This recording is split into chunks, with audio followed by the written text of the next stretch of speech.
Hindi pa rin nagbibigay ng pahayag ang negosyanteng si Jerry Acuzar kaugnay ng mga sinabi ni dating Philippine Forest Corporation Chief June Lozada laban sa kanya.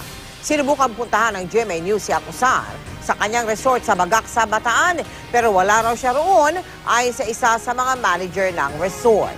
Si Acuzar ang may-ari at chairman ng New San Jose Builders Incorporated na nakakuha ng lease agreement sa halos 2,000 hektaryang lupa sa Busuanga sa Palawan noong 2008.